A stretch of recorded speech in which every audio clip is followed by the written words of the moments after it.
right, what is going on, guys? It is time for another episode of the Chasing Waypoints podcast. Episode number 76. Yeah. Almost there. 24 more to go. I'm just going to keep counting them down every episode from now to 100. Absolutely crazy. I still can't believe, like, we're closer to 100 than we are to episode number 1, which is absolutely awesome. I cannot wait. I was thinking on the drive home right now, I'm like, 100's got to be big. What are we going to do for episode 100? Where are we going to do episode 100? You know, all these questions, all these things that we've got. But before we get to all those things, let's talk about these things. So lots of rally happenings going on. Hopefully you guys tuned into episode number 75 and we spoke with Chris Tavener in the Bivouac. Well, we're going to keep the In the Bivouac stuff rolling on today's episode number 76. We're in the Bivouac with Tony Palandrani. I think I pronounced that correctly. Well, anyway, we're talking racing. We're talking hunting waypoints. And some good old rally and racing fun. So absolutely excited to have him on the show. It was great meeting him down at the Baja Rally American Rally Originals training event a few weeks back. And now we've got him on the show talking a little bit about all the happenings. He does do some racing, some pretty gnarly stuff. So definitely want to talk to him about that. And then, of course, talk a little bit more about rally futures and where and when everything is headed. We are still getting ready for the adventure raid side of things. Bikes are ready. Courses are starting to get laid out.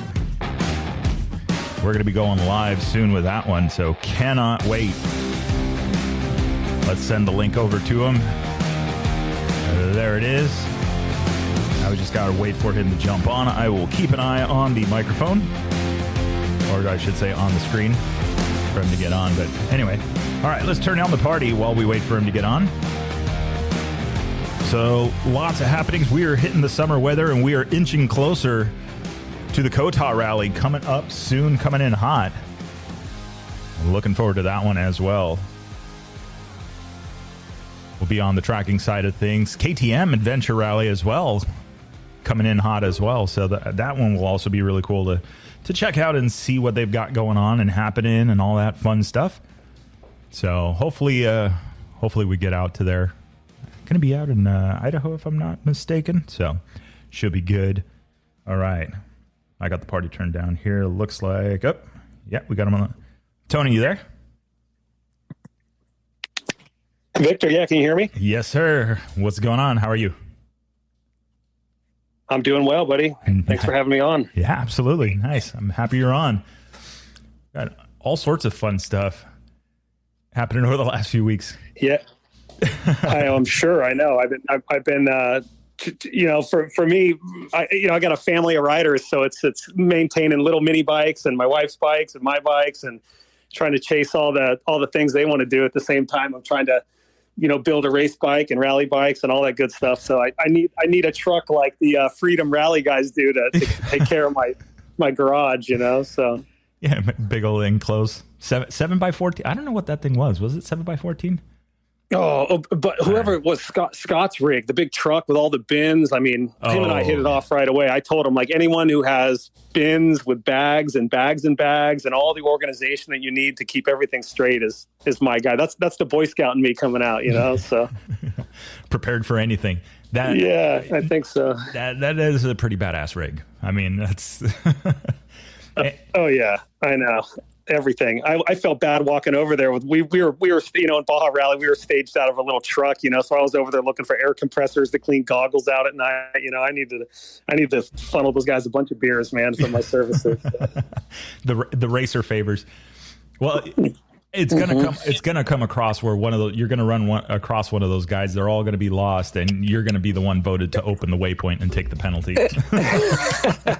I'll gladly do it if I get access to that rig. Give me a clutch lever and that kind of stuff all day long.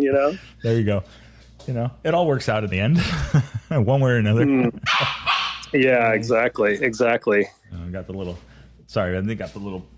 puppy with all the energy going on here. No, that's okay. Yeah. So tell me about the rally side of things. Was that your first training event?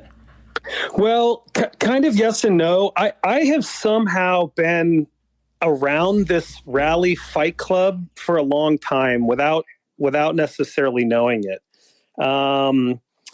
I have ridden road books, and I have done a lot of dual sport rides, which are done off the 3-inch, roll charts, I guess you'd call them, with a hand-driven machine or hand-driven spool. So I have experience following that. I've raced Mexico on Score. I've done thousands of miles down there on GPS and exploring and all that. And I years ago, I bought a bike unknowingly from a guy named Charlie Russo, who was the original owner of Rally Management Services, the Pan American Rally guy. He was in San Francisco. I think he was a lawyer. He probably still is a lawyer, but he sold me an XR 650 that I ultimately raced in Baja in 2002 or 3 at the San Felipe 250.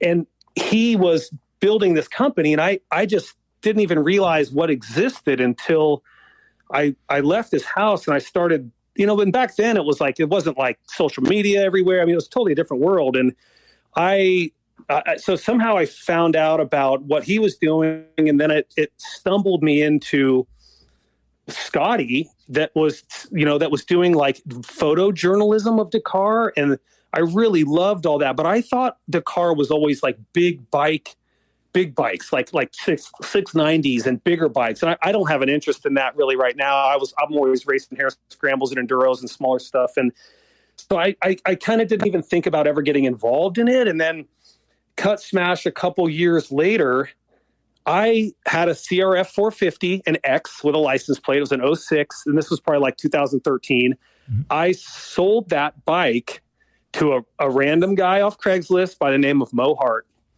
and Mo told me that he was going to do the Baja Rally. And I was like, on this? And he's like, yeah, you just put this, you build a rally light bike. And then all of a sudden, like my eyes lit up and I was like, oh my gosh, you can do this on this little bike. I didn't realize all the other bikes look so big with the fairings and all that. I guess I just didn't realize what was underneath the plastic, mm-hmm. Water and tools and all that stuff, but so I've attended a couple of Dan Bart's trainings, the ones down in the Mojave Desert for the last couple of years. Mo invited me to one of them. And then I did the one with Mason and got to know David Pearson and the Aero guys. Neff was there, and then Kyle and Mo, obviously. And then, learning about Mason's efforts and his brother and all that. And so I have been all the time, with Baja racing experience and Hare Scramble racing experience and dual sport experience, kind of figured out how this goes, Mm-hmm. And next thing you know, I don't know. Like I absolutely love it. I can't get enough of it, but I don't have enough road books and the area to ride around here to do it. So I hate driving 10 hours to go do half a day of riding, but maybe that's what I got to do, or a whole day of riding, so. Well, the common theme is you're going to travel for rally, but sometimes it's a little more than we can do. I know. I need to build a rally around my house so people come here, and then I can just be at the comfort of my own terrain. But doing the HP, so I live in Santa Cruz, California, up north. So mm-hmm. Mo and I are kind of neighbors. I mean, I could ride a bike to his house in a couple of minutes, so mm-hmm. It's nice. Anything I want to talk about Mo or rally, I just text Mo, and we either hook up at his house or he comes over. And it's really cool to have someone who's so involved in it and but also is willing to listen to neat ideas or I'll help him ride. He helps me with stuff. And so it's been really fun. I really enjoy that part of it. And so back to your question, ultimately the San Quintin Baja Rally, I had met Scotty a few times, and he told me, hey, look, he's doing something for the Aero guys, the American Rally Originals. And I was like, I'm in, my buddy Steve Varney, who I was with, we know the rally guys, and whatever it took to help them get to where they want to go, I'm in. And I've texted those guys and told them that. And so this was just an excuse to hang out with friends, I guess, and ride, so. Yeah. And as it goes, I mean, everybody in the bivouac is pretty much at one point. If you haven't met everybody, you're going to meet everybody, and everybody ends up friends anyway, because it's just the rally life. Yeah. Yeah, it's definitely a lone wolf life. It's a lonely sport. I always tease, like we go to hare scrambles with families and rigs, and there's not thousands, but hundreds of RVs and dozens of bikes underneath tents, and everyone's racing kids to wives to different age groups to different events. And you've got all these little short events happening, but it's just chaos the entire time. And you go to like the rally campsites or the bivouacs, and it's very like one van in the corner with an easy up and then a stand with no one around all day. And then he shows up, and then he may go in his van for a little bit, and then he's asleep for the next morning, and that's it's such a lonely sport, but it's also I think it's the cool part of it. I mean, at least for me, I think that's the best part. I've been waiting my whole life to find this group of friends, that didn't want to be around anybody. So a little more isolated, things are a little more chill. And that's a really good point. I mean, you get to see both sides of it, right? And I've seen, like, at the hare scrambles, I've done the score races, albeit in cars, but everybody's game face around that stuff. Yep. Everybody's really focused on that, and it's a very it's cool. It's a very competitive arena. Rally is a little different. Green flag drops, everybody gets lost. Yep. But when you get back to the bivouac, it's usually just a bunch of crap talking and. Yeah, everyone has like their tulip that they knew was a disaster, or they there's this one mark in the book where I knew, when you get to it, all you'd have to do is tell them that one turn with the wishbone, and it had that little rock by it, and everybody knows, what you've been through. But really, you've been talking about it in your head by yourself for 6 hours. I mean, I always, and that was, another thing about the score or the Baja Rally that Scotty did was I really went down there to learn the rally comp technology.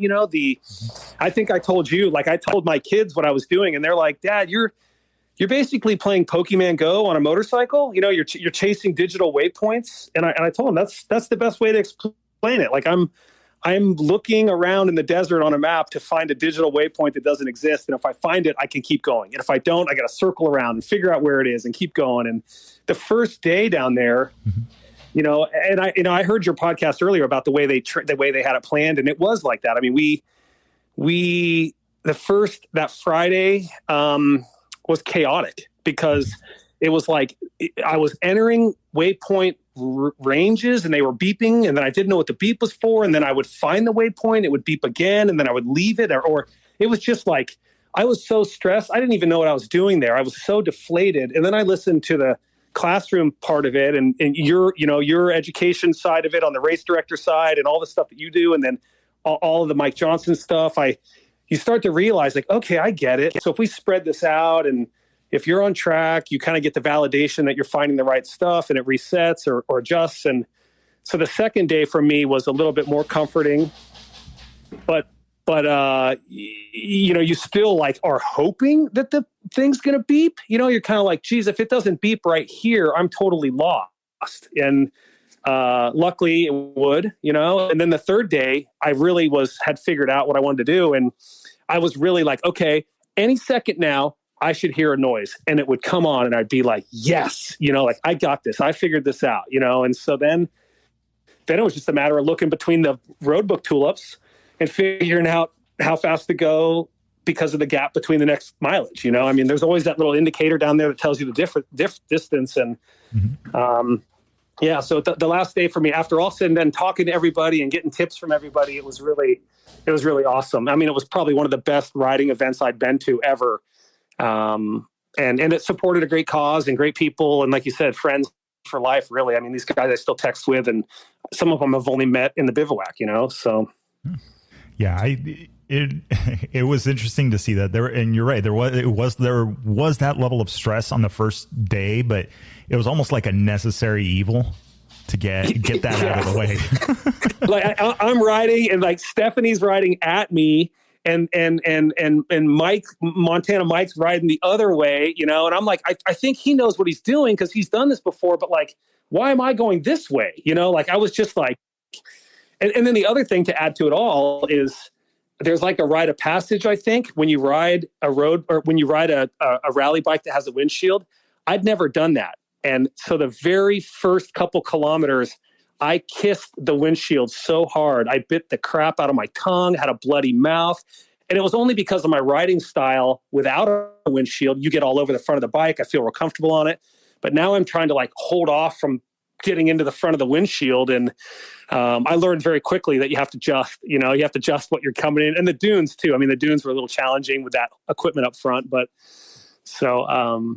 that was comical because I got back and I had a bloody mouth and I was like, yeah, this is awesome, but really it was chaotic, And a little bit of that hockey player, post game, it was great.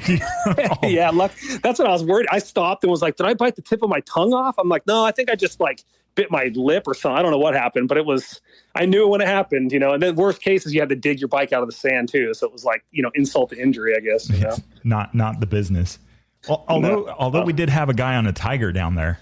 That was crazy. Yeah, that was awesome. Watching him do that was pretty impressive, And then some of the pictures that Justin took of all that with his like the explosion of sand behind him, I mean, that's wild, But I don't think I would sign up for that. That's a little too much for even some of the guys with 690s. My Chris and those guys that were there.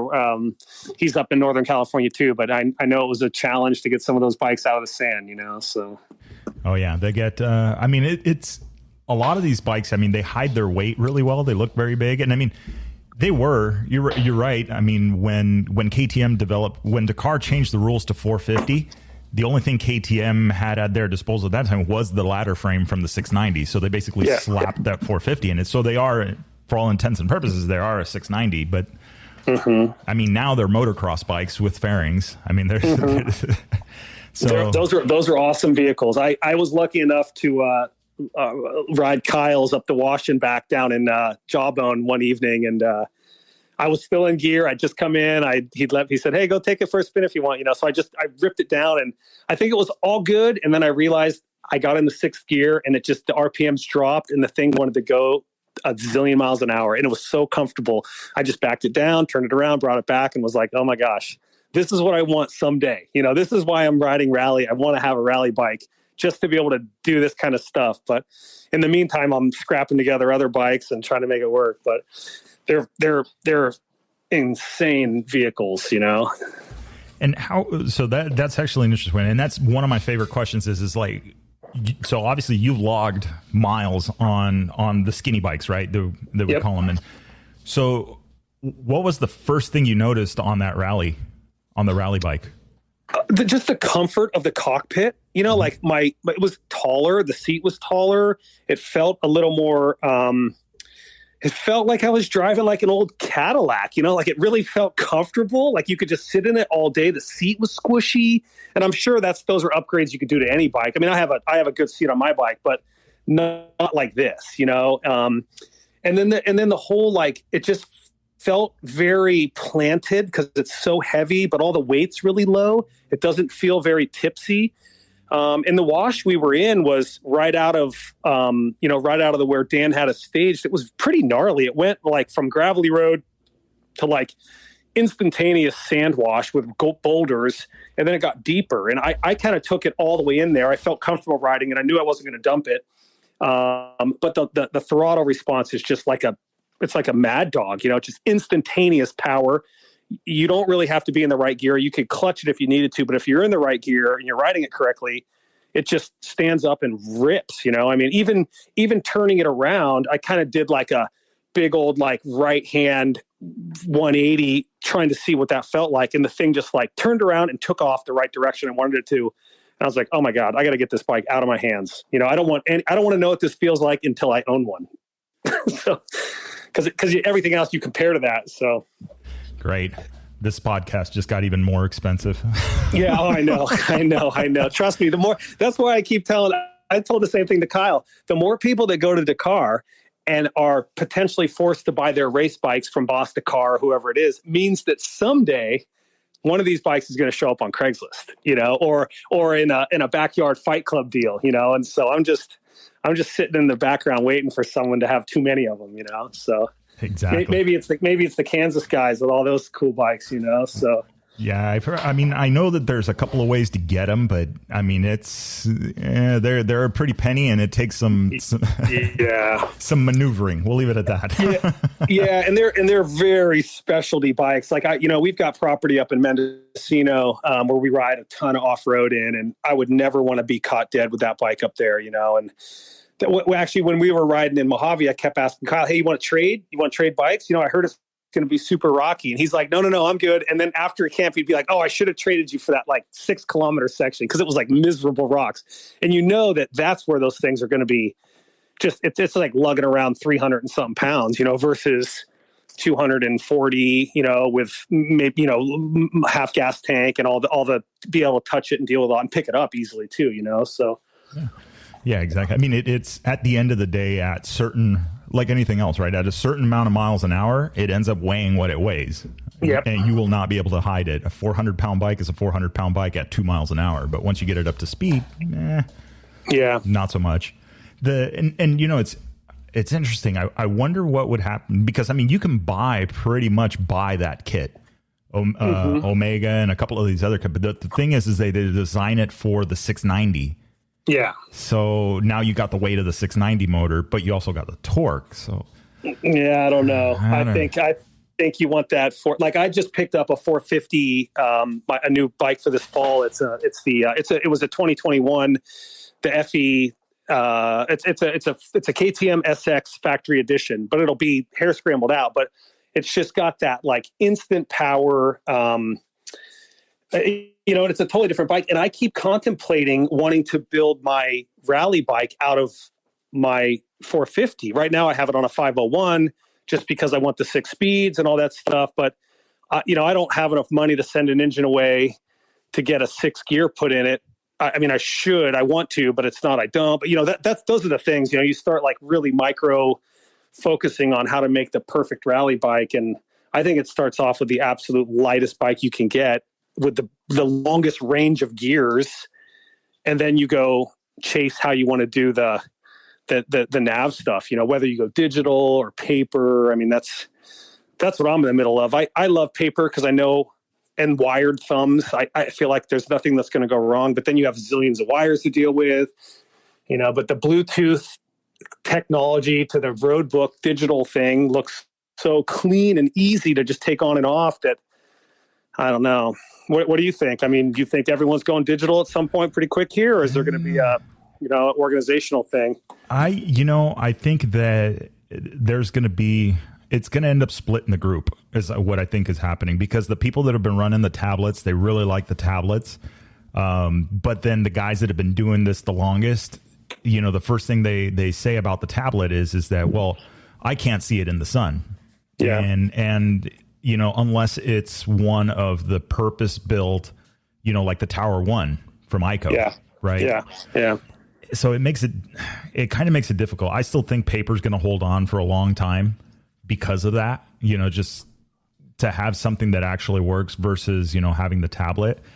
But in a non-competitive world, if you're just as a recreational rally racer, I think that digital may be the easier way to go.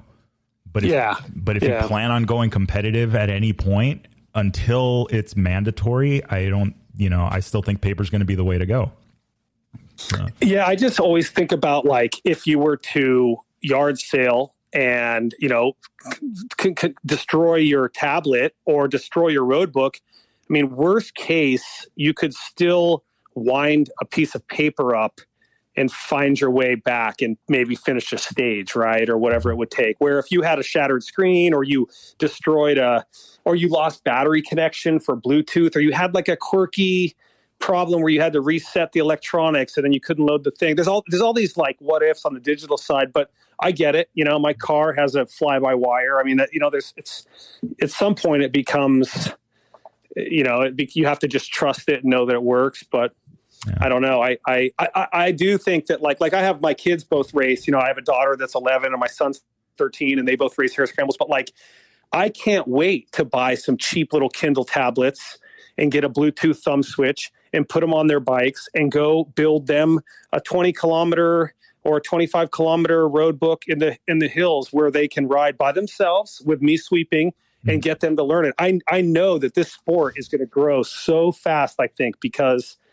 there's just all the Americans getting into it, and there's all these new scenes and all these new rallies. And once the Fight Club kind of opens up a little bit, I mean, I show friends my bike, and I've ridden with buddies my whole life, and I show them the bike I build, and they're like, dude, how do you even ride this? Like, what do these buttons do? Are you looking at this the whole time? Like, how complicated is it?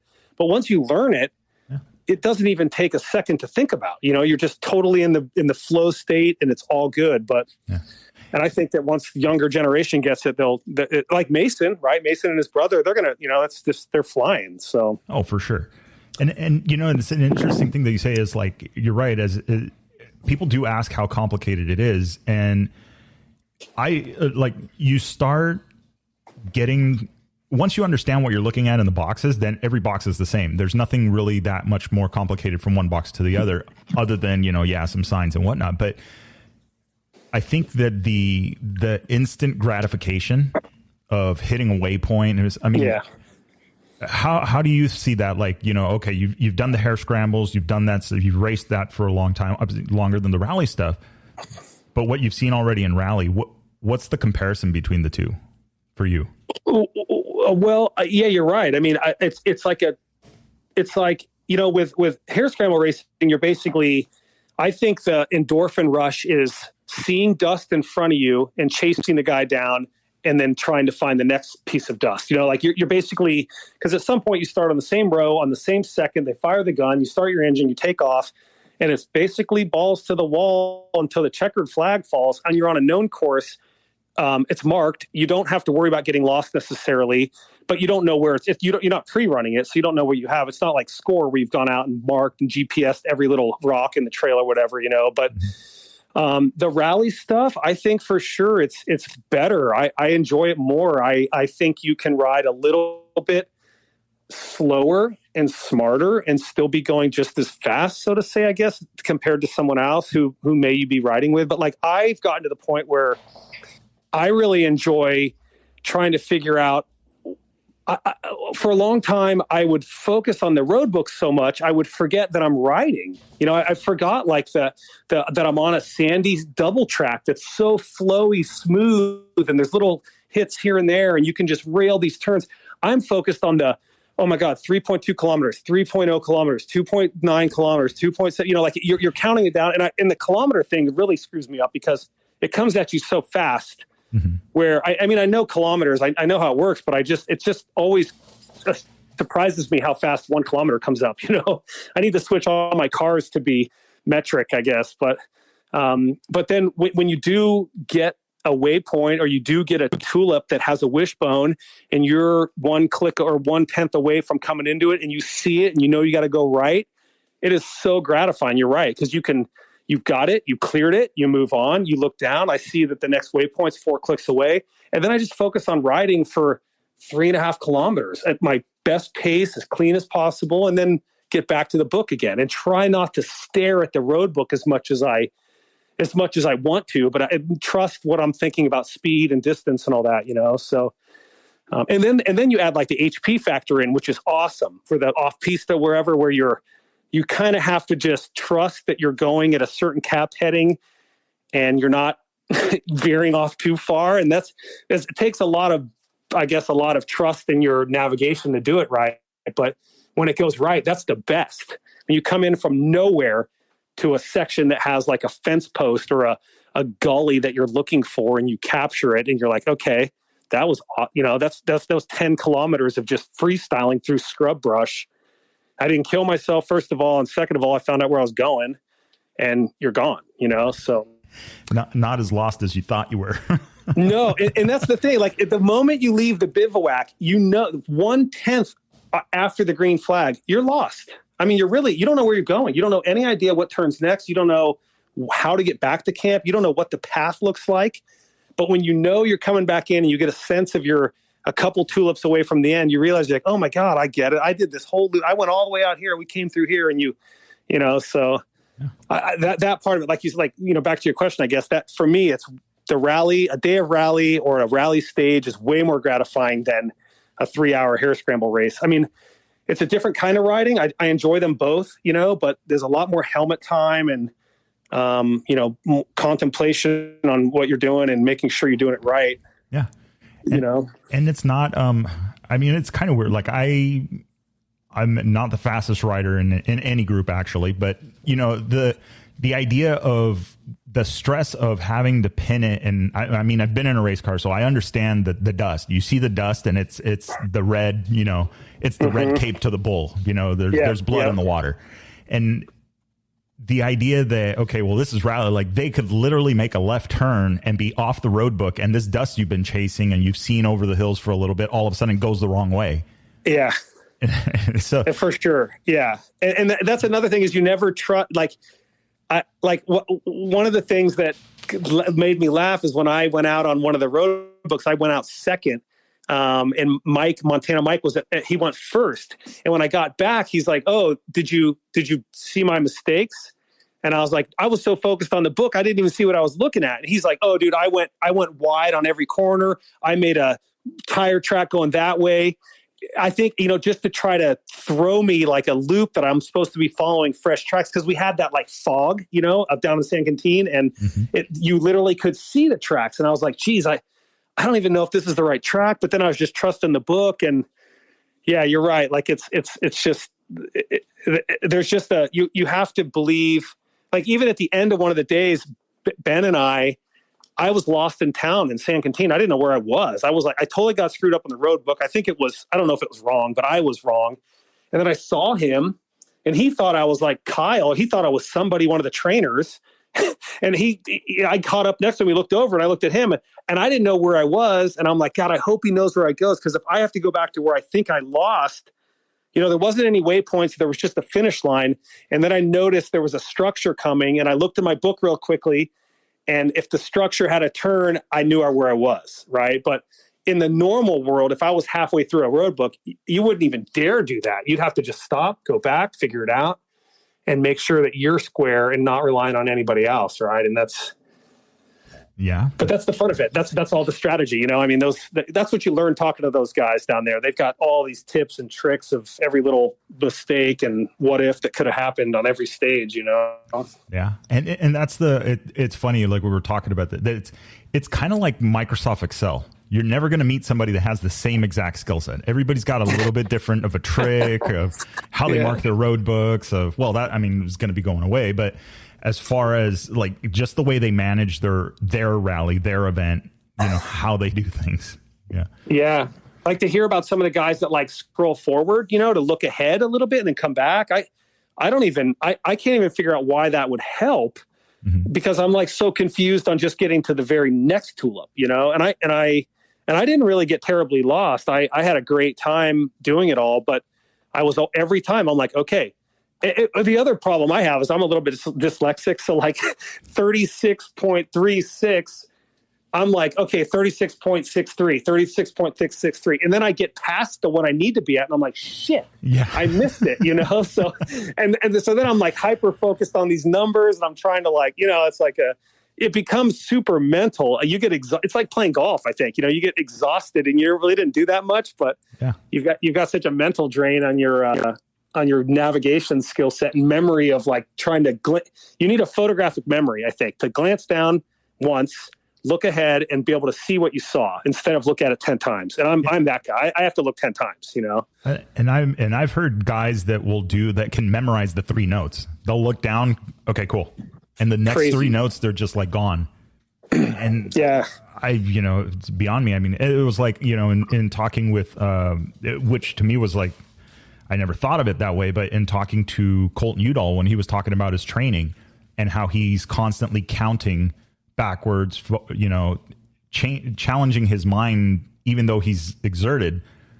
And then I was like, yeah, that kind of, and then I was like, yeah, try reading the road book and focusing on the road book while at the same time having the pace, because it does take both. I mean, if you want to be competitive, you have to have the pace, you have to be proficient at riding, but the navigation component is not as far off, I should say. In other forms of sports, motorsport, right? Like you talked about, like in the score racing, you can pre-run, you can memorize the course, you can put alerts, and your GPS will beep at you if you're getting close to that or whatever. You can set it up. So you can focus more. You put 80% towards your riding, 20% towards navigation. Yeah. And in rally, I think it's dangerously close to 50-50. Yeah. And it really, once you start, and I think, I mean, once you start realizing that you've got, you've got a good clip of time between the next tool up, you if you can acknowledge that quickly and remember that, I think it's so useful to know. But if it's like 0.6 kilometer turn, 0.6 kilometer turn, 0.6, and you can see them all, like they're all like, 41.5, 42, 43, 44, 40. It's like, I get so nervous because I'm like, okay, what did I just do? And sometimes I feel like I'm such an idiot. I'm like, did I even do that? Did I even turn right at that tulip? Like you get so obsessed with like looking at everything else. I don't even know if I cleared the tulip or not, but then it's like one of those subliminal kind of spacing out driving things. You just are like, oh geez, no, it's all good. Like you look back, you're like, okay, that was correct. I did that, but like sometimes it's like, it comes at you so fast. But that's, back to the digital thing. I noticed on the digital books, you can see more of the tulips sometimes, and I don't know if that's helpful or not. Right now, I think I can see three tulips, I think, but some of them look longer, and maybe seeing more of them is worse or better. I'm not sure, but it's interesting. I thought about it because I was working at one point. I was working on designing like a miniature road book holder for more adventure raid stuff, and I thought, well, it'd be cool to see 4 notes on it instead of the traditional 3. But then, like you said, the difference being when I go down to look at this, I'm going to have to look at this quickly. So in a competitive side. So I don't know that it's necessarily is more better in that case, Yeah. That's kind of tough. But then, I mean, if you could get those 3, you nail those 3, you can memorize the 3, and then the rally comp beeps at you, that you hit it. You're like, okay. Yeah. Well, we're talking about digital and paper, and I'm sure there's some kid out there that's making some like jet fighter heads up display goggle, right? That it's all right there. We're probably only 3 races away from seeing like, in the heads up dash display in your goggle, and that's probably where this all heads up, so yeah, it'll feed one note into the goggle. So it's constantly overlaid. It's just constantly fading in and out, like some of those cars, so. Or, even it's interesting, even the, if anything, the odometer, even having the odometer display. Yeah. Because to me, I think like I'm with you. Like I remember the first road book that I did, I was so hyper focused on the odometer, and I was like, okay, the turn's at 13.83 or something like that. And I was like, okay, 13.7, 13.8. Okay. I blew right by the corner. I know. Trying to micromanage it in. Do you run hundredths? I mean, half the crowd you talk to says cross out the 100th, right? And the other half says, oh my God, without the 100th, how would you know where you're going to turn if it was a technical turn? Like Scotty's books are all to the 100th, and he's always said, hey, use the 100th. Where I've talked to Mo a million times about it, and it's one of those things where he's like, I just draw a line right through them all, and I'm like, oh, I don't trust myself, that seems like a long distance to know, but maybe not. Yeah, I mean, it's an interesting concept. I mean, you think about it, it's like, I know that if I'm not mistaken, it's Jimmy Lewis, right? When they head out onto the dry lake bed, they do an exercise where they have cones set up at certain distances. So if you can pick out, 100 kilometers or 100 meters, then you've basically gotten rid of that 10th. Yeah. So 181 or 188.1, okay, well, I know I can see those 100 meters from here to there. So now I'm in range of that. But it's like the OCD side of me wants to be like spot on, okay. I know. And then go back to the race organizer. You said this turn was at 83.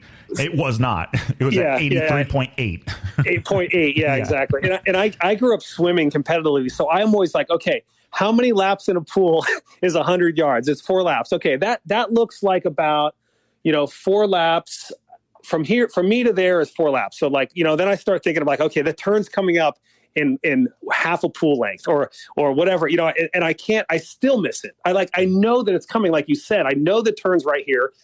and all of a sudden it goes right by me. I'm like, God damn it, so. Well, and then, here's another one little is, well, so that's one visualization, but then you have, like, remember the Dakar, the map men, these guys, and it was funny because there was a rally event that I was working on tracking not too long ago, and I'm watching these road books and I'm looking at the tracks and I'm going, yeah, they would have known that they could literally just go straight across right here. There's no tulips. There's no nothing on this loop. And literally they're like 100 yards from the return, and they would be cutting out 5-6 kilometers. Yeah. So it does, like you said, like, maybe looking ahead in the road book and kind of see, there's just so much. I mean, how deep down the rabbit hole do you want to go with strategy? Yeah. And I don't, and that's the thing too. Like, like I am really nervous when I'm writing a road book to like if I'm on a sandy wash and I keep taking the inside, or I can see like you said, like there's a big horseshoe turn. Like I see pictures like in Dakar, these guys, they cut the corners on these 90-degree fire roads. They cut them completely wide out, beautiful, big sweeping 90, like feathering spray rock turns. But I'm always so worried about cheating too much kilometer off my road book, like where I'm no longer on because I mean, you see how they make them on Rally Navigator. I mean, I've done it too. It's just point to point, and as long as you get the points right, the mileage is there. Mm-hmm. And as soon as you start chipping away little corners or insides or shaving off sections, I guess you're right. As long as you know that there's a big, hard right-hand turn as your next tool up and you can get there, come hell or high water, the best way you can, then go for it, I guess. But otherwise, I don't know. I find myself, I'll be lost going back 10 kilometers trying to figure out where I started, Yeah. And I mean, and you're right. I mean, especially if you get into a windy section and you start cutting off, 50 meters here, 50 meters there. Yeah. All of a sudden, you get to the next waypoint and you have to mentally know, yes, technically I'm showing up early to this point. Yeah. My odometer is going to be like, I haven't gone far enough, which I saw it, I saw it in that event. I saw where people made, forks in the road, and it was the difference of going another 500 meters to the correct fork in the road. But you get to this fork and you're second guessing yourself and you're like, well, it's got to be here. My odometer's got to be off. So, I guess it's an experience thing. The more road books and things that you ride and experience, the more you're like, nope, trust the system. Yeah. And like like you said, like we did that with Dan's ride down in Mojave, where he would take us on these washes, and they'd be like 12-kilometer washes, and the wash would fan out to be like, it'd be like 200 yards wide. So like at some point you're like riding on the far left-hand side because it seems to be the smoothest, but maybe he did the track to be on the far left-hand side, or whatever, vice versa. And by the time you get to like the left-hand exit the wash trail, you could be, 10 tenths away or 6 tenths away if you do it wrong. And that's what I'm always like, oh, do I stay in the middle and just get beat to death in sand whoops, or should I find the clean line? And so I think that just comes with racecraft, right? Or figuring that out. But well, and then, and then that's interesting because that brings up the point of, okay, now I got to get into the head of the guy that designed the road book. So I rode the smooth line and I made it happen. Okay, so maybe I can trust that in the next wash. If I stay to the smooth line, it'll make it happen. And then you get the more, I don't know if sadistic is the correct word, but they're the ones that put the waypoint in the middle of the wash that has a 100-meter open radius, which means you've got 50 meters to both sides, and they've got a 10-meter make radius. So now you have to be in the middle. You can blow right by that. Yeah, you blow right by that and realize you're off, and then you're like, do I go further or backwards? And then you're so yeah, you're blowing by. Meanwhile, the waypoint's sitting there waving at you as you blow by. Hair on fire. Having a ball in this wash, and and it goes back to that. You're always lost until you're at the next tulip. And I think that's the comforting part is there's always one click ahead of you that it should give you some comfort that you're not completely lost. But again, back to the rally comp, I mean, to me, that was like, that technology is so awesome. I mean, I felt so comfortable knowing that you can hear the beeps and it would auto adjust. And then I would like take a second when I was riding to just readjust my own odo to match what that had. So at least I knew I was in the range. And then I kind of tried to do like with the rally comp, I tried to put like the cap heading sometimes on it with the mileage. And then I ended up getting rid of that and just using my own cap heading on my ICO. And then, so I still am not sure my perfect preference. And I was only running one cap or one ICO, but I think ideally you'd have two, and then you'd have your own, and then you'd have the rally comp somewhere, and all bunch of buttons. That's the other thing I love about this sport is the bike building craft, how people ran wires and how they did it all. I mean, that's the awesome part for me. I mean, I spent hours doing this build in my garage, and then I invited Mo over to shake it down, and he walked in like 2 seconds. He's like, dude, this is going to break off. And I'm like, oh, that's like 50 zip ties. I gotta untie everything to move this one cord. Or he's like, oh yeah, Mike Johnson's you're not gonna pass tech if it's like this. And I'm like, oh, like really? Why is that? And he's like, oh, because this could snag or this isn't there. And so like that, back to the Bluetooth, right? You gotta figure out you go round and round and round, so again, it goes back to the rabbit hole, how far down you want to. I mean, I'm working on a rally light bike. I picked up a 16 501 and nice. and literally project 501 that I got going on, but that's that is literally the stage that I am at right now. I've got I was doing the Moto Minded tower, and I said, I want to do the rally light thing first, and then I'll go back to the tower. And I'm literally looking at the wiring right now going, this is going to be fun. Yeah. Oh, so what is it? An S? Is it the 501 S or the FE only? Is it the FE only? Yeah. It's FE. Yeah. It's hopefully nobody in California. The S. Okay. Yes. Yeah. Hopefully nobody in California is listening, but it's a out of state street legal 501. But I've already ran into where like, okay, well, I'm trying to do this, but it doesn't have that wiring. It has the basic wiring in it. Yeah. Well, I think that's better. I mean, I can't, Mo's buddy down in San Diego, Kent built my engine, just same engine. We had both engines built, and I got it back, and I put it all together. I did all the wiring and everything. And I took off everything, all the odometer and everything that comes on the S, all the horn. I mean, everything I didn't need. I stripped everything down and just ran the most lightest thing with the RMS tower, the Matthews tower,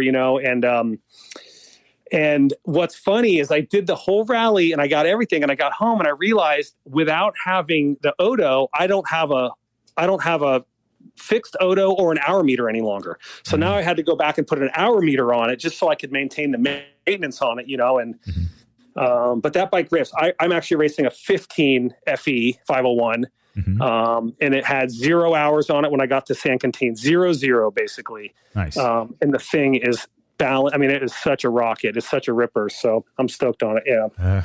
I can't wait. I'm almost there. I finished building the mountain bike, and now I'm back on that project, but it's, I can't wait. Cause I mean, I know I need to work on my bike handling skills, and I think that's the bike to do it. I mean, I'm used to riding more adventure bikes, but I've heard so many good things about the 500 for both this and just for dual sport riding, it has the power and all that. So I'm curious, and we'll see. I mean, I got that was another one I might tell you too, is the what is it, the RNS Rally Navigation System, RNS Electronics. I went with their setup, and they have the one that does the GFX V2 Pro, I think. Where you can see both at the same time, cap and distance, which kind of works. But awesome, that's on my wish list of things. I'm like. I'm in between too many kids' bikes right now to be building anything else until I get them set up. And we made a commitment to race the entire fall or the whole year series up here, District 36. So we've done 11 rounds, and I have 4 more to do. And unfortunately, one of them is the same weekend of the Baja Rally, so I'll be missing the racing. I'm going to Baja, but I'm not going to be going them. So my wife's got to manage the RV and the rigs and the race bikes. So it'll be a true test of a family race vehicle to see if it works. Nice. So yeah. Well, and that's so. Have you already talked to the kid? Like, I mean, have they kind of shown interest after you told them what you were doing down in Baja? Oh yeah, they sit on my bike and play with they fired up, and my son's big enough to ride a full size bike. He races a 125 and has ridden my 450, and like it's just a matter of time before I get my hands on a ball mount and a little tablet. And I'm just going to build, like I said, I'm just going to build a little track for them to ride and learn how to do it. And then, take them down to the desert and let them shake down some longer stuff and maybe tail them. My daughter's a little bit too young for it, but Nico, my 13-year-old, he hauls ass. I mean, he's definitely the right kid to put behind this sport. It'll slow him down. I think, fortunately, that's what I think will happen is it'll make him be a little bit smarter in his riding and maybe not so, just pin it to win it kind of stuff. So and it's interesting. I mean, from the RD side of it, I've literally seen that example many a time. It's the tortoise versus the hare. And it happens. I mean, you literally have to be smart about it because it is very difficult to make up a blown waypoint, if you end up having to open it or skip it, or even if you do neither and have to go back. So it makes a very big difference. Yeah. And I think you're also carrying like the mental weight of missing it, right? You're like, oh my God, I've already blown one waypoint. And now you're trying to I think you'd be catching up to the clock or trying to race yourself again and air after air after air, right? Yeah. Versus just like you said, slow down, navigate smart and haul ass when you can, right? So the road book's going to tell you, hey, you got 20 kilometers. Yeah. All right. Game on. This is going to be the fastest 20 kilometers. Yeah, exactly.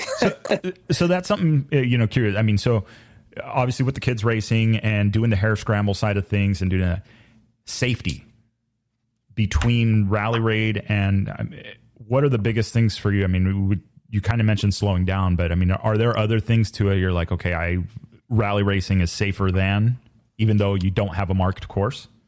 Yeah, I think so. I mean, in my eyes, I think that, I don't know, like I've done well in hare scramble racing, and sometimes it's balls to the wall and sometimes it's just managing where you stand in the race, or how well your start went and what type of terrain you're riding, how well you ride the mud or how well you ride the sand or whatever. But with rally, I do think it's a slower pace if you're more of an amateur or semi-pro type of guy where you're not really chasing a sponsorship or whatever, and so I literally, for me, it's I think it's safer to do this, although you could certainly get yourself into you're riding on a heavier bike. Usually there's more fuel. You've got all this stuff in front of you. You can't see exactly where you're going all the time. Maybe, there's a little more, obstacle avoidance. Like, you can't see right down on your fender all the time. And so, I mean, I have wadded it up in sand washes before. And, but I wasn't like out of control, but I'm not sure if it would have happened anywhere else. But I do think that, I mean, at least for me, it is safer to be racing rally than hare scramble. But then again, some of the hare scrambles we do is in the high desert arena where it's sand whoops and you're basically going as fast as you want, but you're on a lighter bike. You don't have the nav. You find yourself. So I don't know. It's a hard call, but yeah. I do think it's safer. I mean, let's put it this way. My wife lets me do it. So if she was really worried about it, she would put the kibosh on it, So then, okay. But I'm lucky. I'm lucky because my wife races. She wins when she races. Mm-hmm. So like she knows, I mean, it's awesome to have a family that does it all because I don't take shit when the set of tires show up because no one knows if it's for their bike or not, All right, I was going to say there should be 2 sets of tires. Yeah, I know. No, it's usually the little kids do a good job of keeping a tire for a long time. It's me, and then my wife says, "Oh, I keep crashing." I'm like, "Okay, we'll get you a front," and I buy a front, and I give her my front, and then I put the front on my bike, So mm-hmm. It's like, but it's it works out. So yeah. So then that would be the interesting. So the true test or the true answer to that question would maybe even come from your wife. Okay, what do you feel more comfortable with him? Well, I honestly, this is how comfortable I am with it, that I would love my wife to do what Stephanie did, which was ride a 250 out there mm-hmm. with all the nav equipment. I know she could do it. I mean, we've raced in the sand, we've raced all over. I mean, the navigation part's easy. We ride through rocks. And I mean, I truly think that like that sector of the sport too, the growing, like, the women involved in it too. I think that's a huge area that, that's there's tons of them everywhere we go. I see more and more chicks riding, and some of them rip. And up where I live, some of the fastest women in the country come from here. So nice. Yeah, it's cool. Huge women's class, huge girls class. I mean, my daughter races with a handful of chicks that are they're flying. They're either racing moto, which is I think would be the sketchiest, and then down to this type of stuff where. It also depends on the type of bike, as long as they're not on like a giant, powerful 500. If you put them on a lighter bike, maybe or something, I think for her, because my wife's not huge. So, yeah. Well, and that's the thing is like, at the end of the day, the 500 long, big open distances, but there's really nothing. I mean, they have a 250 class at the Baja 1000. So it's not that it's unheard of. It's just, you just manage the bike differently. Yeah. Are you going to be doing a buck across the dry lake bed? No. Yeah. But, you're still out there and doing that. And so, yeah. So that brings up something interesting. So you're more recent in getting into this. You've had, you've built the bikes, you've done all this stuff. What do you think is the entry barrier? What do you think might be, we know the sport's growing, but what do you think is maybe holding people back? I think it's being exposed to the Fight Club. I really do. The moment I got a little taste of it, like I got invited to an event, right? And although it's kind of private, but a little bit public, it's on some of the forums. You show up and no one knows who's who, and you get these road bucks, and no one knows how fast to go or whatever. But as soon as I did one of them, I told everybody I knew, and they're like, oh, I don't want to, for us up here, I live 8 hours away from Mojave, 10 hours from the border. So like, it's a whole different beast to try to, like, I have a driver for the Baja 6-day, and I've had to beg him to take 10 days off because I know it's going to take that much time to go there and back safely and have the time to do it all. And so I think it's terrain oriented. Like, it's going to be really hard for someone in Northern California to really get heavy duty into it unless you maybe are a lone wolf, you don't have a family, you're dedicated with a van, and you can just motor anywhere you want and camp and do it all and train hard. Where I always find it surprising that Kyle and Neff and those guys in the Pacific Northwest are so engaged in it, because I guess they have desert on the eastern part of it, but it just seems like a lot of rallies seems, especially just because of the HP factor, you need that open space to be able to do some of those cool tulips. Where for me, I've done thousands of miles of organized dual sport stuff, on my own with roll charts. And it's basically just, left, right, reset to zero, left, right, reset to zero. You don't accumulate all this time. So I don't know what it is. I don't think it's money. I think there's people spending a fortune on bikes and rigs and gear and all the Insta banger shots they're trying to get. I think there's a lot of push for that, but I think it's also the comfort of, or maybe the uncomfortableness of going out into the unknown for 10 hours, and knowing that there's really no one looking after you. I mean, although there's eyes in the sky, but it's a little bit different, going to the track and riding with your buddies and picking up out of not having tools on you and doing whatever you want with a small tank of gas. I think that's a lot of people like that, so. Maybe just a little too remote and a little too unknown. Yeah. And for the right type of person, that's all. I mean, that's all I've been looking for. All we've been looking for. As soon as I found it, my buddy Steve Varney and I mean, we're constantly trying to figure out where to go next and how to do it and how to, we've worked on books and tried to figure out different ways to race. Like I even had proposed. Trying to build like a road book series, but racing 110s, like little pit bikes, but have digital tabs on them, where have it be still the same skill set of road book, but have it be on a little bike through tighter shit. And it would feel a lot more safer because you're not flying, but I don't know, just fun ways to utilize the road book, even like on the Xbox, or you can play Dakar, which is crazy. I didn't know that. Someone told me. So I sat down on my kid's computer and played like a Saudi Arabia stage. I was Andrew Short. I rode the Husky. It was awesome. I had so much fun, but it's the first time I ever did that. And I could see where it would help just to try to figure out like timing and all that stuff. I don't know, but. And that's the crazy part. It's like, we'll go all the way back to how it dials in. Like you get to see it and feel it. And then you realize like, wait, yeah, no, it's not a waypoint. The rally comp didn't beep, but there is no way I am lost. I am at this point. I need to make this turn. This whole tulip, everything lines up, and you're like, okay, on it, and so that it's like almost one of those things like, okay, until you just say, screw it, whatever, I'm just going to go ride, I'm just going to go do a road book. I'm just going to do it. I think until you do that, you realize like, oh, this isn't as bad as I thought. Yeah, exactly. I mean, it's nerve wracking and you get it all, but I think you're right. I mean, the same thing, like I got to that gate on the last day that was closed on the Baja Rally, right? At the training. And I knew I was in the right spot. I went back, revalidated the previous point, and was like, there's no way I'm wrong. This is it. I have to jump this fence because someone didn't think the gate was going to be closed. And I'm doing it and I'm taking off and I don't care what happens. And I remember thinking it. And then Scotty called, was like, how'd you get through the gate? I'm like, I jumped the fence.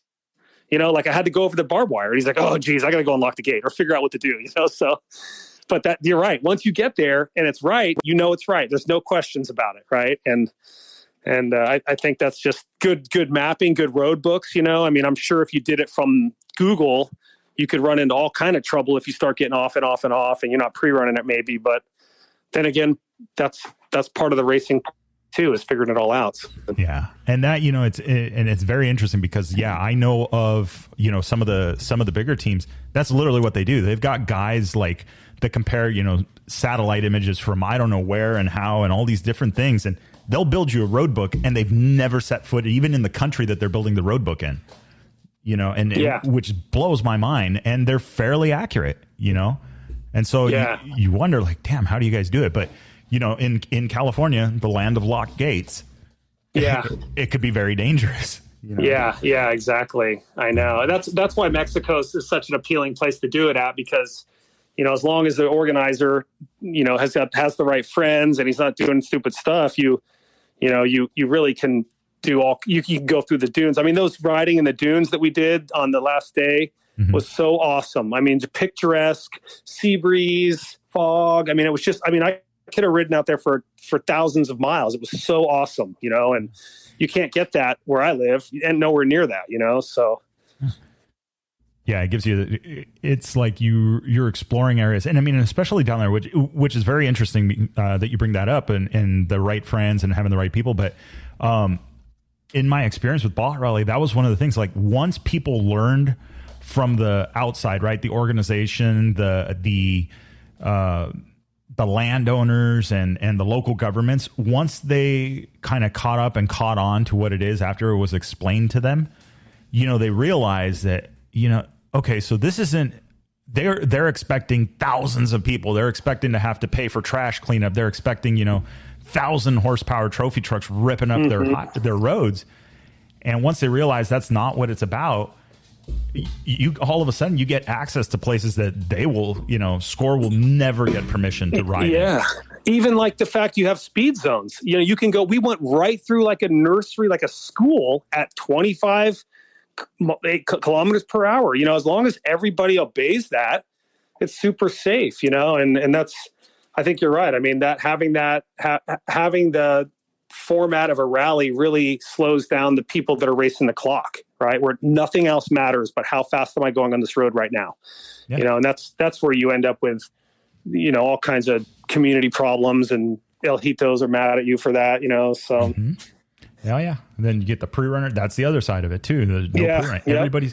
It's the ultimate playing field. Everybody's getting the same road book, especially now, even in Dakar. I don't care how much you pay your map guy. You're only getting the road book a few minutes before. Well, this next year they're going digital. So crazy.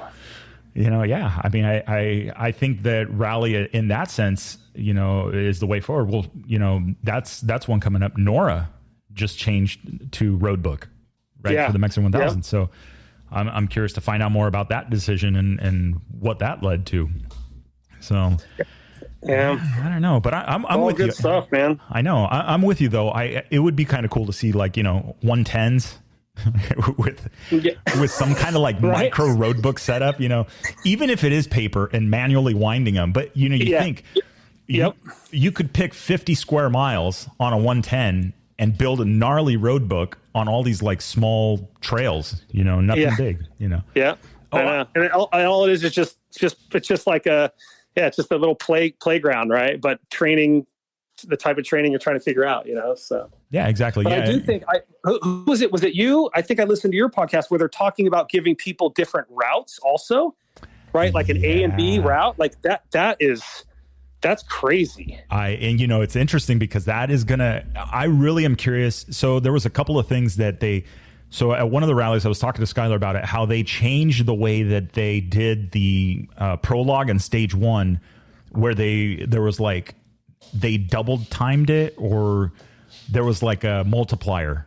So it made it even more difficult to get, like, okay, well, I'm going to go this fast and I'm going to set aside this much time. Like, they shot that whole thing down. But now I think that Dakar doing it with, dual routes, which I kind of have an idea how they're going to do it. Like, because my friend Gnarly Dave and I were talking about it. I was like, dude, but you're going to spread the resources thin. Not really. There's a difference between sending somebody up this side of the canyon and that side of the canyon. And now, well, I'm following this guy. Am I on the same road book? Yeah. It's that dust we were talking about. Like, is that dust where I'm supposed to be? Or is he lost? Or am I lost? Or are we going to part ways here in a second, And am I going to focus on this? And I really think that's going to get rid of the swing set. And, and then if they say, well, no, we're staggering it. Okay. So, count off 1, 2, 1, 2, 1, 2, you get route 2, you get route 1. So then they know, okay, well, I just got to catch up to the guy in front of him and I'm money. Now I'm on the same road book as that guy. But if they say randomly and you get 3 guys that are all on the same road book, and then all of a sudden you get a guy that's not, that's enough doubt for those 3 guys to go, am I really on the same road book? So. Yeah, it's smart. It's smart race directing. I mean, race planning, I can see where they have really tried to make it neutralize like what you're going after, right? It's I don't know, but it's definitely like it puts a whole nother challenge into what you're trying to do. Not that you'd be following someone, but you certainly can be prepared for what's ahead, kind of, if you know that the guy's semi-close, right? Or if he's a good rider and you're a good rider, that he's not lost, right? So yeah, exactly, not lost. Or I go back to the car racing side of it. Is if you knew the guy in front of you who you caught was a shoe, he could drive, you were just watching the dust light. And if you saw that dust light go on a ride, you knew you needed to get on the brakes. Yeah. Get ready. Yeah. So there's, it's the same with the bike. If you're following that helmet, but then I've heard, I've heard the stories and there's strategies about that too. So, so that, I guess that's what keeps the sport interesting. So we just got to figure out how to get more people into it. I know. And I'll commit to do I'm not new, but I'm probably 4 years into doing it pretty as much as I can. I haven't done the international stuff, but I've certainly trained and done books and helped people.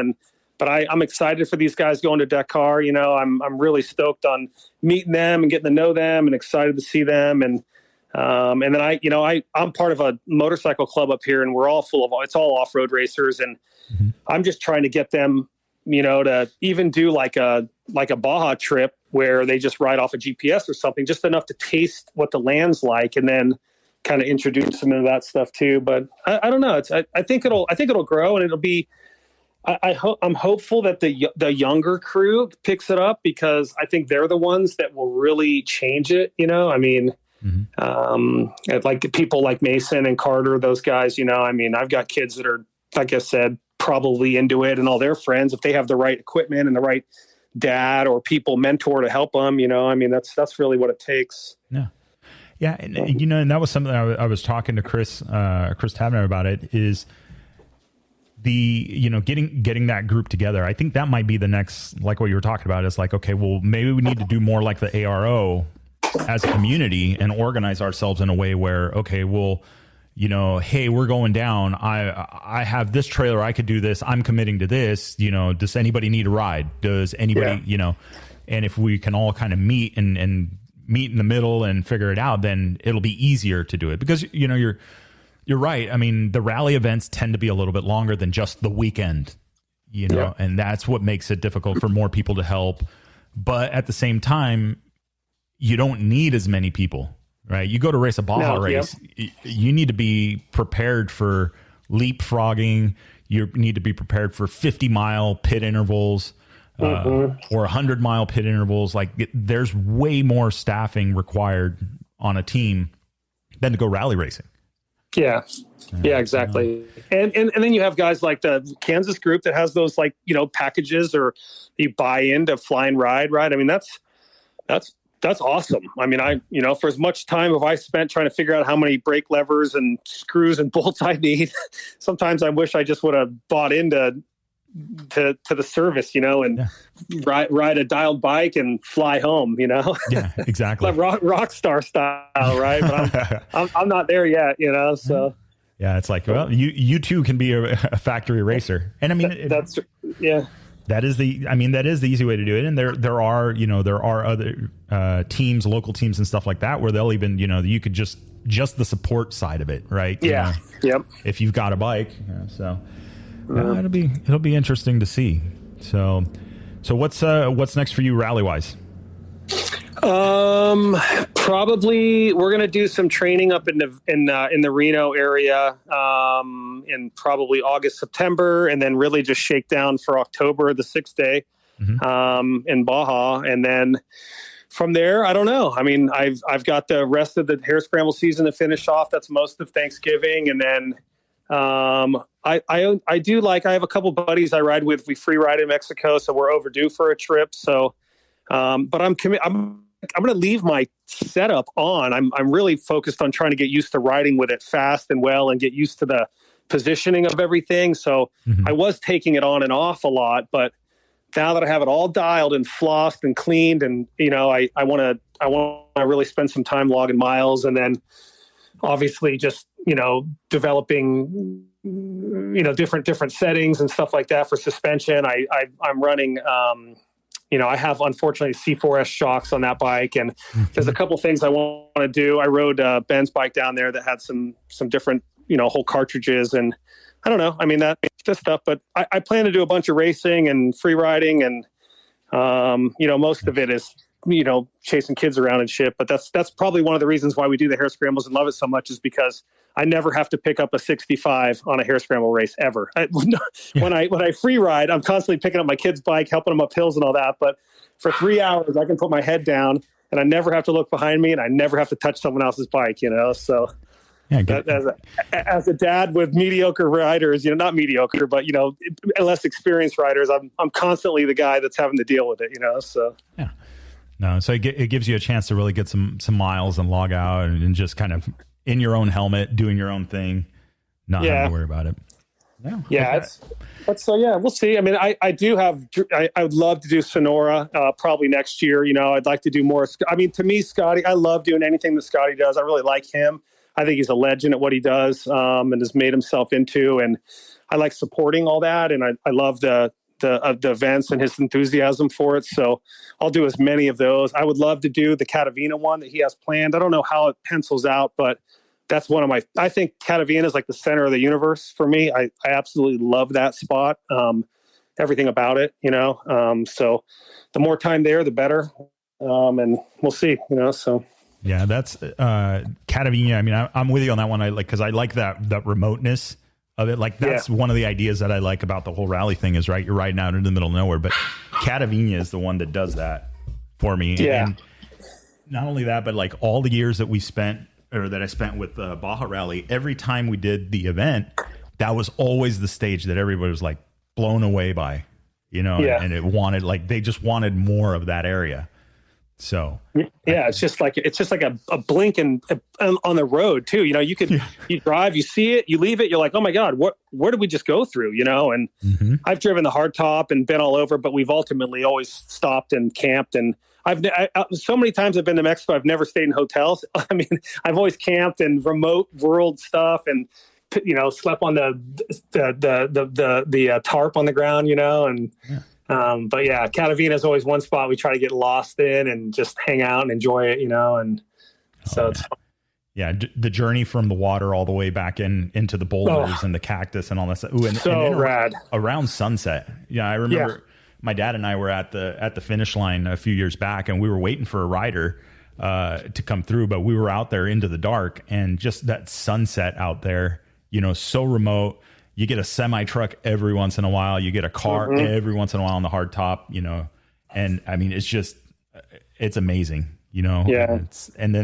And then what's even worse is you got the bosom trees or something like that, which is like the I call it the Dr. Seuss trees. Yeah, with a little puff on top. Yeah. So it even adds to it, Oh, I mean, it's such a magical spot. Any time of year. I mean, we've always planned a lot of trips usually around the moon, either new moon or full moon, just to enjoy that part of it, because you get a lot of tide differential too when you're trying to rip some beach runs and all that. And but yeah, so I've enjoyed some incredible moon rises in the center of Catavina with some close friends, and it's like magic, right? I mean, it's memories. So yeah, it's cool. I had never thought about that. I was always there. I'm like, okay, we got to go in the springtime, because the springtime is when you get those like awesome sunsets. But I never thought about that, full moon out there, it's got to be epic. Because you can ride. I mean, even without the headlights, you can go wander off. We'll set up camp and wander off and go find a rock and bring a couple Tecates and sit on it and look out over the whole. You feel like you're, like I said, it's like the center of the universe sometimes.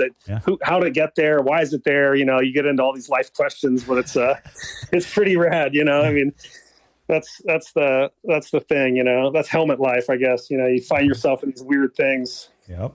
But that's that's the adventure, and that's only the. Not to be selfish or whatever it may be, but if you've never ridden a bike and you've never spent time behind a helmet like that, you will never know that feeling. It's not a car. It's not, it's not the safety of your car. It's everything. And I wish more people would experience it. I know. You almost go crazy after a couple of days. I've been on trips when we get off and we take our helmet off, and you start talking about something that you talked about with yourself only. Like you get like you've been like completely crazy over it. But I agree. It's a good thing. I think it's healthy. Absolutely. Everybody needs to get lost every once in a while. That's right. Nice. Well, cool. Sweet, dude. Well, I super appreciate you being on the episode, and I'm stoked to get this out there. And yeah, we got to figure out. We got to keep going on this. Get more people into it. Yeah, and I mean, real quick, I really appreciate what you do. I mean, I told you this down there, but I'm a fan of what you've done. I've listened to so many of them. And I didn't realize you were so involved in the race director portion of it. Also, to hear all that just is like. I mean, you're doing such a huge thing for the sport, and I mean, from anyone I know that has tried it or whatever. I mean, I certainly appreciate all the effort you do. It's a mad kudos. I mean, it's pretty rad. So thank you. No, yeah, I absolutely appreciate it, and yeah, we gotta talk. Get this. I keep bringing it up, but I got the 100th episode coming up quick, so we've got to try and do some big rally somewhere. Yeah, for sure. So for sure. Well, yeah, I'll probably be seeing Mo tomorrow, so we'll start figuring out something to do. But there you go. But yeah, well, thank you, nice. Thank you, Victor, for everything, and I appreciate all that you do, dude. Yeah, I appreciate it, and again, it was great meeting you down there, and I'm looking forward to seeing you at more events and working with you, keeping an eye on you guys. Yeah, absolutely. We'll be pushing hard. There you go. Awesome. Cool. Awesome. Right, well, thank you. Have a good evening, man. You too. Thanks for everything. All right. See ya. All right. So there you have it. That was Tony Palandrani talking it up about some rally experience. Man, 4 years into the sport and absolutely loving it. And you know what? It just validates what Matthew from Rally Moto Shop told me. Just look at the used gear market. Just look at how much stuff is available used for you. If you wanted to buy something used, what would you be able to find? And it's true. Everybody that gets into the sport gets bitten by the bug, and they just want more and they want more. And so it's going to continue to grow. I'm excited. Everybody that we've talked to, their local circle is growing with this whole rally sport. So my ideas, everybody's ideas, anything that we can do all together as a team effort, right? We're all on the rally team. If you're listening to the show, wherever you're at in the whatever part of the world, we're getting really close. I think we may have actually already hit 70 plus countries. What are you guys doing? What are you guys doing to grow the sport? What do you see that's working? I see this adventure raid stuff, the guys on these 1200s and 700s, 790s and all of this stuff, keeping it low tech, right? Manual road book holder, a phone version of a ICO or a cap heading and distance or trip meter, all basic low tech stuff, easy to do, out there doing rally stuff. So what could we be doing as a group, as the North American side or on our side of the pond? What could we be doing to help continue to grow the sport and be better and be bigger? So I'm looking for that feedback. Again, you can always drop me an email if you go to the Instagram at Chasing Waypoints and click on the link in bio. You'll see there's a way there to get a hold of me directly through email, or I'll say it now, podcast at chasingwaypoints.com. If you got ideas, let's hear it. Maybe we get you on the show and we'll talk a little bit about it, because again, the end result is if we can help keep this sport growing, we're going to see a big change. And to touch on something that we talked about, there are some dangerous aspects to rally, but I think overall, big picture, there is much more safety involved in this sport, in this side of it, by having a book, by having something in front of you that tells you where you're going, something in front of you that can give you all of the notes and that's not so ride by sight, and gives you more of a heads up. So anyway, with that being said, we do have some guests coming up, and we'll be talking about this as well, with some of the organizers that have recently gone to road books, and the difference that they noticed. So I'm absolutely stoked. We're growing. Let's keep it going. So anyway, with that being said, guys, thank you for tuning in. You're listening to episode number 76 of the Chasing Waypoints podcast. Thank you very much for tuning in. And remember, keep it shiny side up.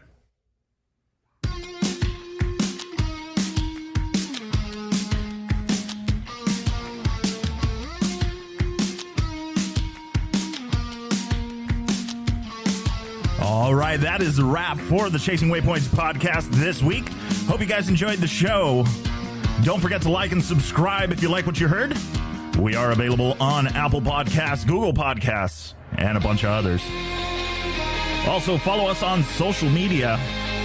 You can find us on Facebook under Chasing Waypoints, Instagram Chasing Waypoints _official, and of course, the YouTube under Chasing Waypoints.